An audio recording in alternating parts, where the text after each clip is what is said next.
Welcome to Six Gun Guitars. This is a Luthier's Lessons video series. Today we're going to talk a little bit about Tru-Oil. I've been using Tru-Oil for a long time and been finishing all my instruments with it, and a number of other things around the shop with it. As far as being able to use something if you don't have spray equipment, if you don't want to brush lacquer, if you don't want to do some of the other more complex finishes, Tru-Oil is fantastic, and that's the reason I chose it. Just because I don't have spray equipment, I've got a small shop, I don't want something that's going to knock me out when I'm using it, and I need something that's going to put a good long-lasting finish on there, and Tru-Oil is definitely it. Tru-Oil is made by Birchwood Casey, and it's actually made and marketed as a gun stock finish. That's kind of what it's meant for. Figure it's good enough for a 100-year-old gun stock. It's good enough for me. But a little bottle like this, this is an 8-ounce bottle running about 13 bucks, depending on where you go, between 10 and 14 bucks, kind of right around there. It's really, really good stuff. It's called a polymerized oil, and that's basically because it's an oil, and linseed oil, and a couple other things that have been heated without the presence of oxygen, heated up to about 500 degrees and cooked for a little bit. And what that does is it helps get the finish to cross-link before it gets exposed to oxygen. So essentially, it dries a lot faster, and it actually dries up on the surface. So whereas a lot of oils are just going to kind of penetrate, and you're really not going to get any buildup or anything like that, this still has some varnish property to it, so you can actually get it on the surface and actually set up on the surface of the wood. So what you'll be able to do with it is get coat after coat after coat after coat, and they'll be building up. Almost kind of like you'd build up your lacquer or you'd build up your clear coat. And obviously lacquer all melts together, so it's really not exactly the same, but you build up all these different layers, and what that allows you to do is to come back and buff those layers out. And that's something I'll cover at another time, but you can either wax it or you can use like a triple E or a rotten stone, and you can actually buff out this finish to get a really high gloss from it. The normal gloss level is going to be kind of average, kind of between a satin and a semi-gloss, depending on what you do to it. But I'm going to show you over here the application method. It's pretty easy, and I'll show you a couple of different species of wood so you can kind of see what it does. And like I said, it's a fantastic, fantastic finish, especially if you don't have a lot of room for spray equipment or money for spray equipment, or a lot of the different limitations that some of the different finishes offer. I mean, this is nice and it's quick and it's convenient and it's easy, and it puts a long-lasting finish and a good finish on there, which is nice. So let's go over to the workbench. We'll take a look at what some of the Tru-Oil can do on a couple of different species of wood. So I've got the oil, got a number of different pieces of wood here. I've got some mahogany, bubinga, pine, padauk, and walnut. And what I'm going to do is I'm going to go ahead and apply this. The best way to do this is use a lint-free cloth. You can use an undershirt if you want, just don't use the neck or the pits. Go ahead and you can make little squares out of it, or I just use these little gun cleaning patches that I bought that are already 2x2, and it makes things kind of easy. Don't really have to shake it too much, just a force of habit. But open it up, and this is the best method application. Is put a little bit on the rag, and I'll start out with the mahogany here. And you just go ahead and wipe with the grain.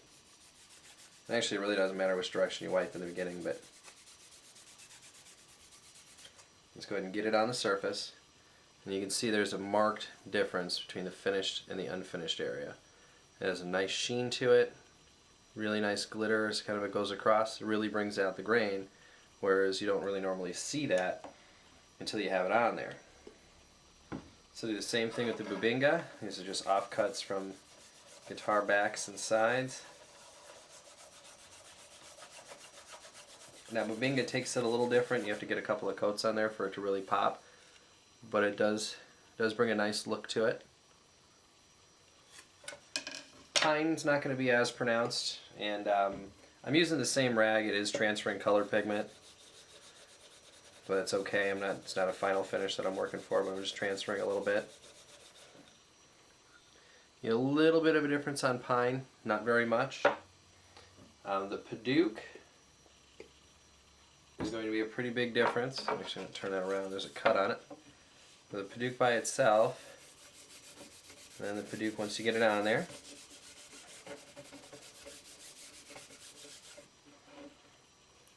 And that, you really get a good shine, and you get a lot of the grain brought out. Now over to the walnut.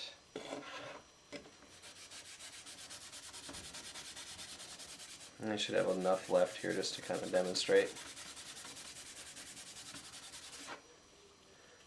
But that just brings out a wonderful look in the wood that you just don't see without it. Now what I would do under normal circumstances is let all this dry and come back and put a second coat on.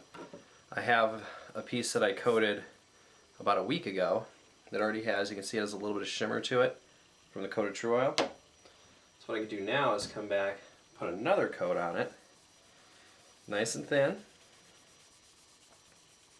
And you can really recoat this every few hours depending on the heat and the humidity.